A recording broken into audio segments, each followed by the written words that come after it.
ও মাই god, কত সুন্দর একটা এনআইডি কার্ড ডাউনলোড হয়ে গেছে! বাপরে বাবা, আমি তো কল্পনাও করতে পারি না, জল্পনাও করতে না। এই হাই রে, পুরাই অরিজিনালের মতোই দেখছেন। পুরো কেউ ধরতেই পারবো না যে এটা duplicate NID.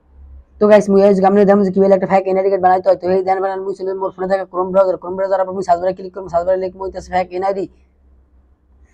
Fake NID layer পর মুই দাম করে সার্চ করে দিম, সার্চ করে দেওয়ার পর এই যে নিচে দিয়ে ঠেলার পর এই যে Bangladesh fake world NID card maker এখানে ক্লিক করব। এখানে ক্লিক করার পর ঠিক মুখের সামনে এরকম একটা ইন্টারফেস চলে আইবে।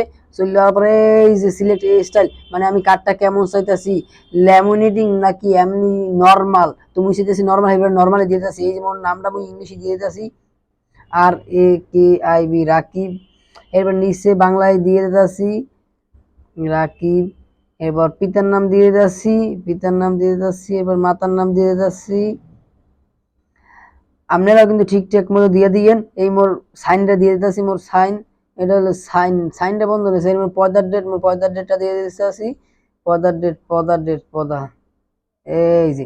ওকে, এরপর দিতেছি এনআরডি নংটা দিয়ে দিতেছি। এই যে এনআরডি নংটা দিয়ে দিতেছি। এরপর বাসার হোল্ডিং নাম্বার, গ্রাম, ডাকঘর, উপজেলা, জেলা, রক্তের গ্রুপ, কার্ড কবে ডাউনলোড করছি হেইয়া, এবার একটা ছবি 800 কেবির মধ্যে। ঠিক আছে, এই সব কিছু দিয়ে আপনাগুলো আমি দেখা করতেছি।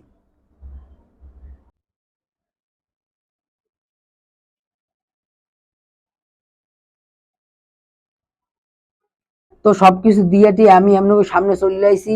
এখন আমরা কি করবো, এখন এই সাবমিটে ক্লিক করবো। সাবমিটে ক্লিক করার পর একটু লোডিং নিতে আছে। ও মাই গড, কত সুন্দর একটা এনআইডি কার্ড ডাউনলোড হয়ে গেছে! বাপরে বাবা, আমি তো কল্পনাও করতে পারি না, জল্পনাও করতে না। এই হাই রে, পুরাই অরিজিনালের মতোই দেখছেন। পুরো কেউ ধরতেই পারবো না যে এটা ডুপ্লিকেট এনআইডি কার্ড। তাই আমি কি করবো, এই ডাউনলোড ক্লিক করলাম। ডাউনলোড হইতেছে, ওই যে লোডিং হইতেছে। এই জিনিস ডাউনলোডে ক্লিক করবো। এই যে এনআইডি কার্ডটা ডাউনলোড হয়ে যাইতেছে, এনআইডি কার্ডে ডাউনলোড হয়ে যেতেছে। এই যে ডাউনলোড হয়ে গেছে। এরপর